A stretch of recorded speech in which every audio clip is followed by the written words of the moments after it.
Hello and welcome back to my channel. My name is Miriam and as you might have noticed, I love everything about books. In 2021 I'm doing this challenge where I try to read 365 books in a year, but today's video is not about that. Today's video is another one in a series I like to call 5 Books That.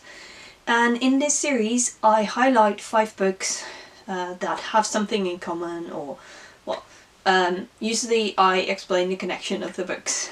And as you may or may not know, we live in a time period called Lent, and this is the 40-day period before Easter, minus the Sundays. It's quite a complicated thing and I do not completely understand it. And I also don't know why it's called Lent in English. In the Netherlands we call it the 40 dagen tijd, which is literally translated the 40 days time. So it's a bit easier, but on the other hand it's not exactly, it doesn't start 40 days before Easter, but 46 days because the Sundays do not count. Well, this has been very complicated, but I promise you today's video is not that complicated because I'm going to highlight 5 books that you can read before Easter. So they fit within the theme and therefore they're all Christian books. I hope you don't mind that. It's 1 non-fiction book and 4 fiction books that I want to highlight. So I hope you enjoy this video. I want to start out with the fiction book. This is my Dutch copy of And the Angels Were Silent by Lucado. I don't know how to say his name. Hopefully I'm doing it right. For years this has been my to-read book before Easter.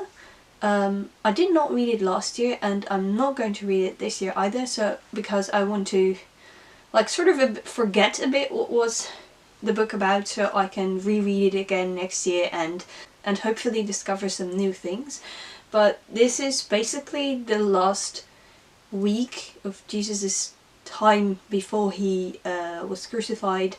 You follow that journey and it is, I think, the author connects this with ordinary life things, so the things we encounter in our daily lives. So that's why I think it's a great read. It has like 27 chapters, so it's not for the entire 40 days, but I occasionally skipped days when I read this during the Lent period. The next book is a fiction book called A Skeleton in God's Closet. I had to read this book when I went to teacher training college, hope you call it that, and I thought this book was great. Well, I know it's not a completely realistic story. In this story we meet a professor and how am I going to say this if I don't know how to pronounce that word? Well, they go to like a dig and they find a skeleton, and by some other evidence it seems that this is the skeleton of Jesus. So if it's a skeleton, how can Christians say that he is risen from the dead? Spoiler, it is a hoax, but it's the hoax of the century. But this book actually taught me that how important the resurrection of Jesus Christ is for Christianity, that our faith stands or falls with it. And obviously you can also read that in the Bible, but I thought it was great to read it in a fiction book as well, and that makes you think about it even more. Now I'm getting to 2 books written by Tosca Lee, and I might actually reread this one very soon. It's the Dutch version of, let me check for you, Demon and Memoir, and this is about a man called Clay, and he gets visited by a demon called Lucian, and he tells Clay the story of creation and everything that follows. Reminded me of the Screwtape Letters by C.S. Lewis. It also taught me a lot about grace, so yeah. The next book is also a book by Tosca Lee. It's the Dutch version of, I should have checked this beforehand, but in English it has the same title, Iscariot, I don't know how you say it. But this is about Judas, the guy who betrayed Jesus. even though I don't know if this story is entirely true, like, yeah, how do I say this? It's not against anything that's in the Bible. This is a story of how it also could have been. And one thing that this book definitely taught me was how radical Jesus' teaching was. I mean, words from like the Sermon on the Mount, they are like very natural to us. We have heard them our entire lives, but in this book you realize how different they were from other rabbis, other teachers, and how it went against like everything that people believed during that time. So because of that, it's definitely worth a read.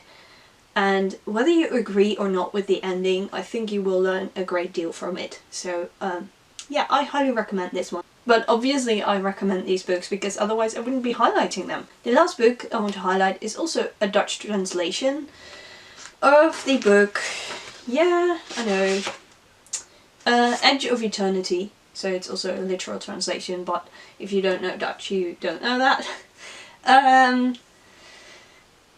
By Randy Alcorn. I've read several of his books. Yeah, in this book we follow a man called Nick. Yeah. The main character is called Nick, and his life is a mess. And for some reason he has this strange dream that also feels like reality, where he is in a country and he has to follow a certain road, and I can't remember everything from it. It's like 5 years ago since I read this book, so I should probably reread it soon as well.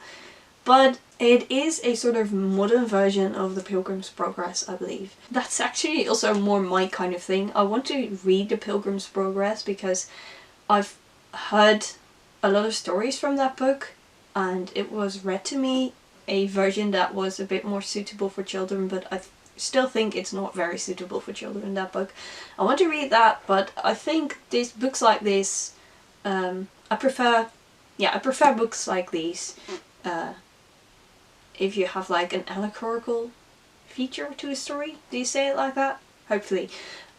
Anyway, I want to reread this book, so then I will tell you a bit more about it in a weekly wrap-up video, but I distinctly remember one thing from this book, and that's when they get to like the cross. The main character finds out that he's also hammering nails into the feet of Jesus, and that's why I think it's also a great read during this time of the year.